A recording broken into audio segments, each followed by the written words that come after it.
Welcome, writers, readers, and friends to the Authors Talking Bookish podcast. I'm Donna Norman Carbone, author of All That Is Sacred. And I'm Hope Gibbs, author of Where the Grass Grows Blue.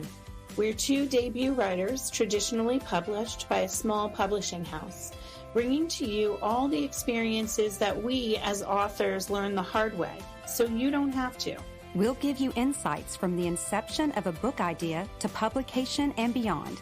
And along the way, we'll share our love of books from the writer's perspective.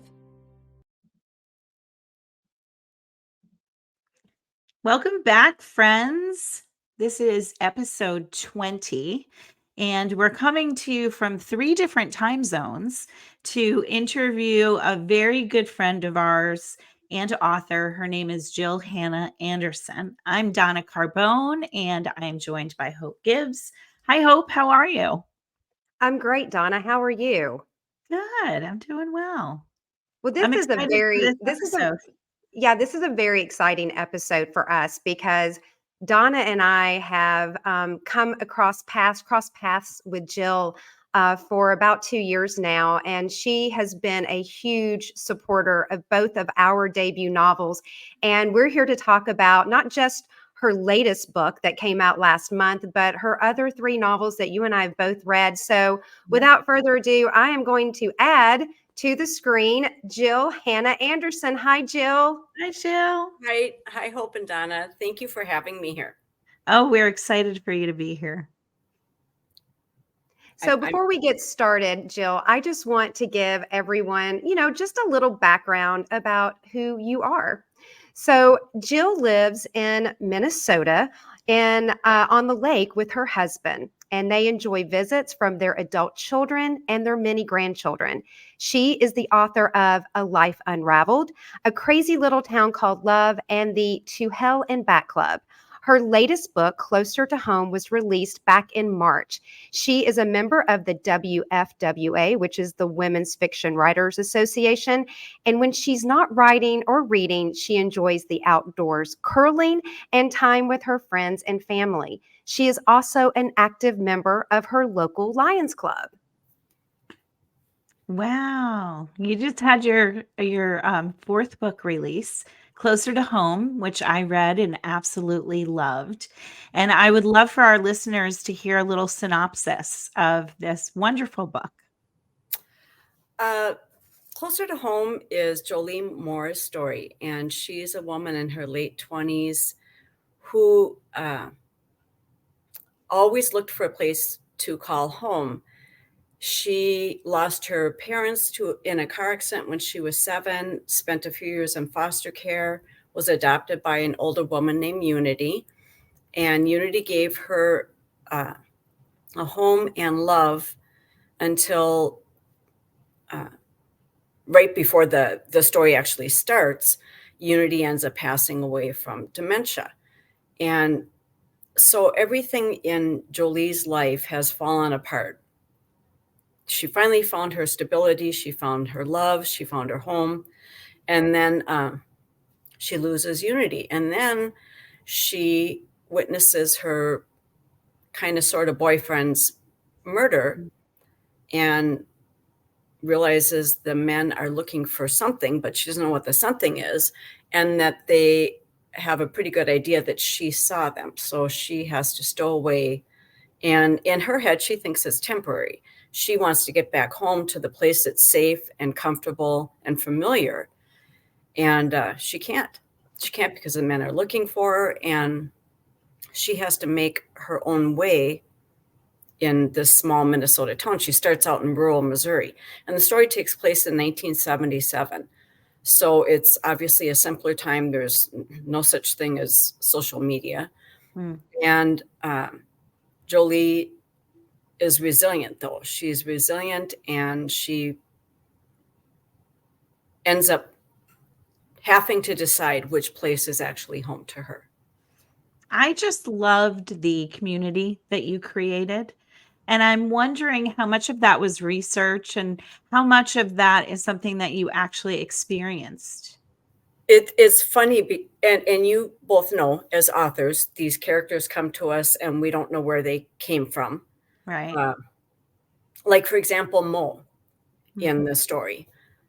I had no idea that he was going to show up, and he ended up being one of my favorite characters. Mm. So little by little, these people just started showing up in my head. And so I just kept on kind of plunking them into the story, figuring out how they'd all tie in later. But as somebody who grew up in the Twin Cities in St. Paul, Minnesota, I had never imagined that I would end up in a small town. Mm. And the town that I live in, we moved to in 1982, right after my first child was born. And here I still am. So, I think that's why I tend to write about small towns, because we had a cabin when I was growing up, and I loved it. That was used in some of my research for book 3, because it was actually located on a farm, on a lake, on a farm. And I loved that small town and rural area, but I sure never expected to live there. But these characters in Closer to Home, I think, stemmed from that I've got your back feeling. Not that people in big cities don't, but you just don't always know everybody. Yeah. So I kind of touched on that in my second book, Crazy Little Town Called Love, where she's not real thrilled with everybody in her business at first. But the upside is, and I noticed it, like, for example, when we first moved here, we bought a business that is in Crazy Little Town Called Love. And one of the first things I remember, I was only 22 at the time, is somebody coming in with a coffee can with a lid on it for some fundraiser for a child that was sick. And I'm like, what? Yeah. But that's what happens. And you might not always agree with your neighbor, but boy, if, in a small town, they rally, they tend to rally. And so that's kind of the atmosphere I wanted for Jolie. I absolutely love this book because I came from a small town. I grew up in a town of 4,000 people, and you wrote this. It was such a genuine experience. And as I told you, Jolie is so resilient. This is a woman who can live off the land. She has figured out how she can capture leeches, which I was very interested about that part. But she also develops a very strong bond with a young girl in this town. Can you tell me a little bit about who actually is one of my favorite characters of Bits? Yes. So Bits actually was a character that I put in my second book. And I loved her. Her story was somewhat similar. She had a similar home situation. And Molly in Crazy Little Town Called Love befriends her after Bits is caught stealing at her general store. But my critique partners that I had at the time, I needed big surprise. I talk a lot and I write a lot. So I'm always condensing. Some people have to add scenes. I'm usually trying to cut words. So my critique partners pointed out to me that Bits was not a necessary character in that book. And they were right. I took her out, but I kept her. And she was perfect for this story. So years ago, I was a kinship partner, and Bits was loosely based on my kinship partner. And what happened was she eventually moved away. It was a difficult situation. And I wanted to help make things better for her. She was a little 8-year-old girl. Anyway, so over the years, I kind of just thought about her in the back of my head. And one day she shows up at our house.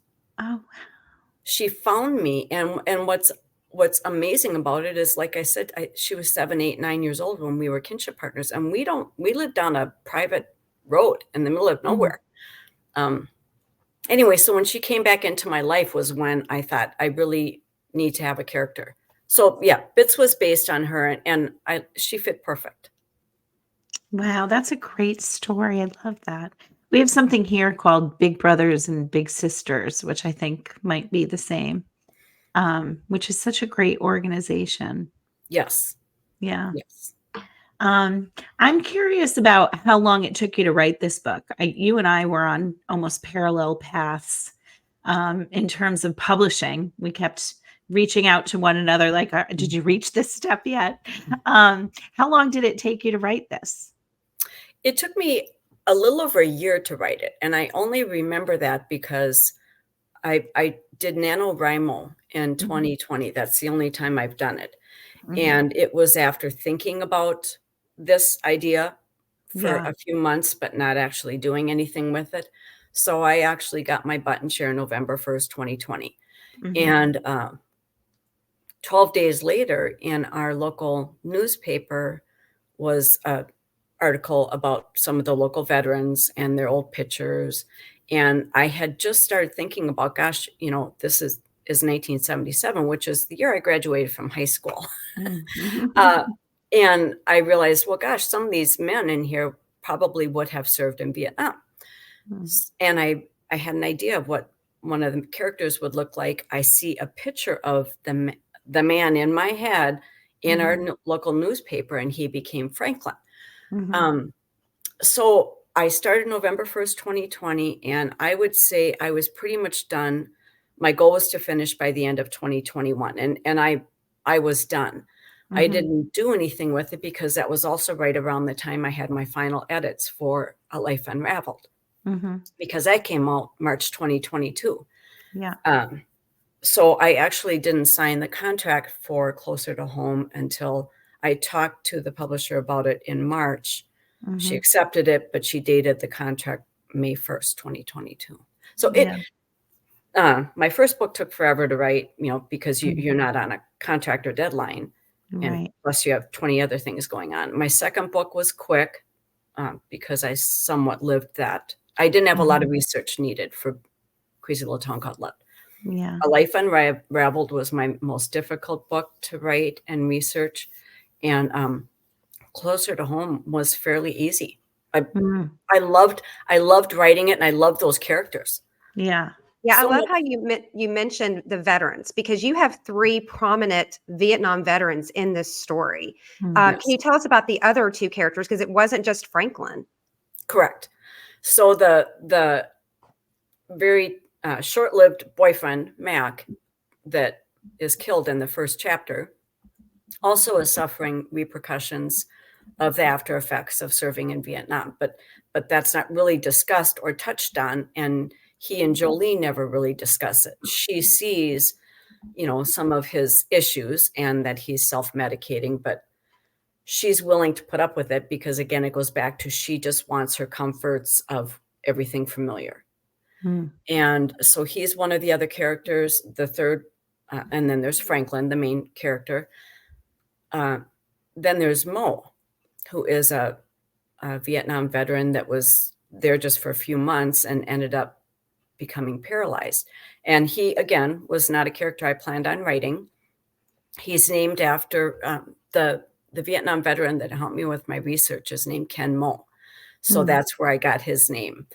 And I loved him. He just showed up. What's funny, and I was trying to find pictures of myself, but I waitressed in high school, and then after I graduated, and again, it was that era. And I think of some of the actual veterans that I would wait on back then, but they didn't really sink in to me because people weren't talking about it. Nobody came home and talked about Vietnam after. Yeah. And my dad was a Air Force pilot in Vietnam. So, and he certainly didn't talk about it. And I really didn't even know, I hardly ever saw him until he got out when I was 7. Yeah. So let's shift gears, because let's talk about your other books. So your first book was that A Crazy Little Town? The To Hell and Back Club. Okay, the To Hell and Back Club. And I actually read this book. I think Donna did as well. Yeah, just give us a little insight about how that was different than from your other book, Crazy Little Town Called Love, versus A Life Unraveled.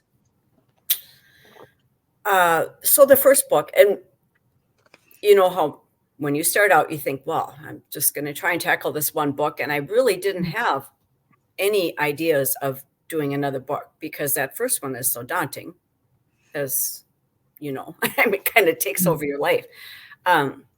So my first one was inspired by my best friend who was dying of cancer. She had cancer when she was 30 and her cancer came back.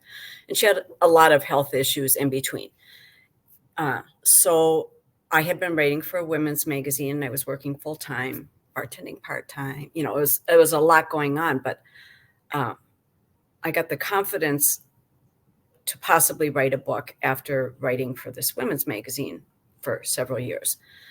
And so I took the what if situation of my best friend who was dying and the two other women that we did a lot with. We went on a lot of trips together and, you know, got together a lot. And in my head, I thought, okay, what would I do if I lost all three of them? And it was at a pivotal point in my life.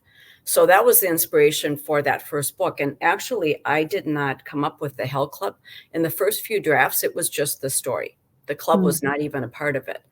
And then best-selling author that I followed was kind enough. I mean, she was calling me. I was so starstruck and helping me. And she said, she's the one that came up with, she goes, can you somehow tie these women together, put them in a club or something? Because if you do sign a 2-book contract, they're going to want you to come out with another book and maybe you could write about one of these characters. So I started thinking, you know, knitting club, book club, whatever. And at that point I had just started curling. So I was in a curling club. And then that's when I came up with the To Hell and Back Club. I just love that. I feel like every woman needs a To Hell and Back club of women. That has been,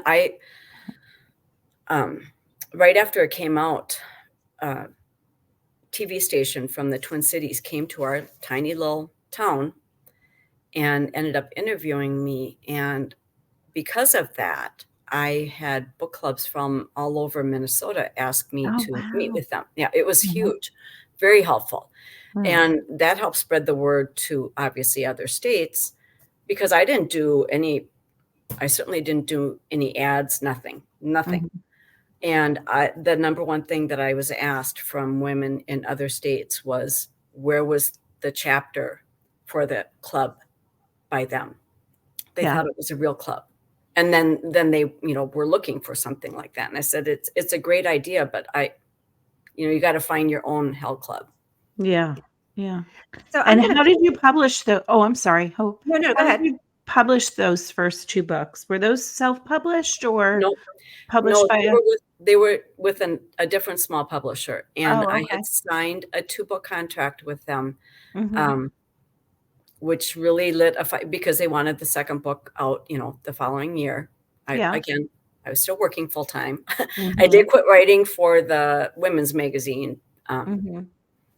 But I kind of had to choose a really easy, you know, they say, write what you know. And our store that we had for 12 years was very similar to the store that Molly inherits. So it was a fairly easy, quick book for me to write. Yeah. So I'm going to pivot here just a little bit because authors talking bookish, our motto is the things that we learned the hard way so you don't have to. And I think Donna and I both agreed when we started this, we wanted to, you know, give the information, things that worked for us, things that didn't work for us, the things that we wish we knew before we even started writing a book. So can you give us some of the insights, things that you've learned, some tips that someone's thinking about writing or they're right at that point where they're getting ready to send out those letters to look for an agent or a publishing house? What advice can you give our listeners? I think for me, my first book was published when I was 57 or 58. So, and obviously you can write until you die. I mean, that's one of the wonderful things about our job. But I also knew that I was not going to have a 30-year career in it. I wasn't going to quit my day job for some big windfall. So for me, I obviously did try to do to get an agent to get published by a big publishing house. I mean, that's, you usually everybody's goal. But along the way, the number one thing that I think helped me, well, two things. Obviously, joining Women's Fiction Writers Association, which I happened to find out about thanks to Amy Sue Nathan, because I was following her book blog. And I emailed her and said, what kind of books are these? They're not romance. I had just started writing my book. And I'm like, what is this called? So she turned me on to this Yahoo loop. There was about 50 of them. The association wasn't formed yet. And said, well, here, join them, and they'll help you. I mean, like Mary Kubica was in there. Obviously, Carrie Lonsdale. There was a lot of women whose first books were just going to be coming out. So obviously find a supportive group like that, which was so helpful to me. The other thing, and I wasn't even intentionally doing this, was I had started a blog. It used to be called Friday Fiction something or other. And I had, I featured a recommended book every week and had a lot of author guests on there, not intentionally realizing that I was building a supportive relationship with other writers. To me, that's the number one thing, but you don't think of it. And at that point, you kind of feel like, well, I don't have anything to offer. What I had to offer them was I was helping promote their books, not because I expect anything back. I never dreamt I would become a published author. It was because I loved their books. I wanted other people to love them. So I think those are things that I start out doing that. You might not have a book out yet, but you can certainly help promote other people's books. What is the one thing about working as an author, whether it's publishing, marketing, all of that is the thing that comes most difficult to you? Marketing. Yeah. You two rock it. And I just keep on thinking, this old dog does not want to learn new tricks. Honestly, and when I'm finishing, I can't wait to get this 5th book to the publisher so I get a little bit of a break. And some of my friends like, well, I have an idea for your next book. I have a ton of ideas. And I love the writing process. I love meeting with people in person or via Zoom or whatever. I love that social aspect of it. It's all that in between. And authors didn't used to have to do that. And I know a lot of authors that have left the industry because of that. As you know, it's a lot. It's as much work as writing the book, I feel like. Yeah. I could see how authors would get burnt out of this aspect of it. And if you're of a certain age, it's like, which I am. We both are, Yeah, my grandkids just laugh. Like when one of them was trying to help me get on Instagram a few years ago. I said, yeah, apparently I'm supposed to be on this. And she's, boom, boom, boom. And I said, you have to write this down step by step for me. And, obviously it can be done, but. Yeah, I think the promotional part was something that took us by surprise as well. My son had to set up my Instagram. I did not have an author Instagram account, and so I gave it to my son. My daughter did my TikTok, and but you really do, if you want your book out there, you have to put yourself out there, for success. Right. Yeah. Right. Yeah. It's the only time that I wish my kids and grandkids were living back at home. Yeah. But it's also another thing that's really important with a book is getting those reviews. And you are already getting some fantastic reviews. I did a little deep dive today and I found this review from Phyllis Jones and I loved it. It said, I found myself totally engrossed in the storyline and couldn't put the book down. I have to admit, it's one of the first times I've told my husband to shush because my reading time was being interrupted. And so tell us a little bit about, it's still exciting, with your 4th book to get those 5-star reviews. Tell us about reviews for you. So the publisher, that I have now for the books took my first 2 books and when I got my rights back and reissued them. So, just basically put new covers on. And I was almost begging her to do it. She said, why don't you just self-publish them? Everything's been done. All you have to do is, and I said, it was just one more thing for me to learn. But the reason she was willing to take them is because they had a lot of reviews already. And what surprised her is I hadn't had a book club deal. I had done no advertising, no promotion. So she said, for me to have those reviews, which, as you said, are so important, that's what she based it on. Yeah. Strictly that. And if I wouldn't have had them, she wouldn't have taken them. She said, well, you have a lot of potential for future, if I can get you a book club deal, or, if we put them on sale. None of that had happened when I had them. So yeah, it's that fine line of, you don't want to be begging people for a review, but as we all know, it's something free. And I look back and think I used to have a little notebook that my best friend who passed away, because she was a huge book lover too. And I wish she would be here to know that I actually became a published author. She passed away in 2012 while I was writing that first book. Anyway, she gave me a book where I could write down the name, what I read, grade it, write a little bit about it. And I look back and I think, well, that was great for me, but that didn't help the authors at all. You have to tell other people, not just yourself. Yeah. And it isn't even just, the reviews, as we know, are so helpful. But there's some women, especially of a certain age, that just are not going to do that. But they've been great about telling their friends. Or like I have one that told her daughter, and then next thing I know, I'm invited to her daughter's book club. So, there's that too. Yeah.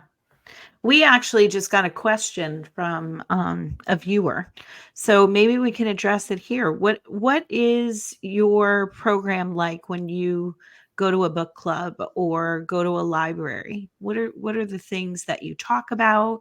Do you read your book? Do you open it up for questions and answers? I've only had a few events where they let me know ahead of time that they wanted me to read like 5 minutes. I don't like to do that because I could talk forever, as you know, which is why my husband has to be like this in the background. But so generally, like I have a upcoming event at library, and they have had me there for every book. So one of the first things I do is find out, because it will be about 2 weeks after Closer to Home comes out. I will generally ask ahead of time, who all has read the book already, because I don't want to talk about anything that's going to, and obviously everybody's not going to have read it. Most of them are not going to have read it.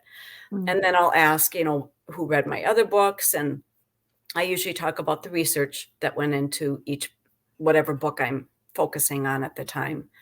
And then I open it up to questions. Usually it's, my writing process, although at this point, I would say probably half the people there are going to have at least seen me speak somewhere else before. So that seems to be less. And then I also refer to what I'm working on now, which for me, this 5th book that I'm submitting is loosely tied to Closer to Home. It ends up being, without giving anything away, a character from that story. It's her story. And they're tied together with that and the POW bracelet that's briefly mentioned in there. So I usually talk about that, but yes, then I open it up to questions.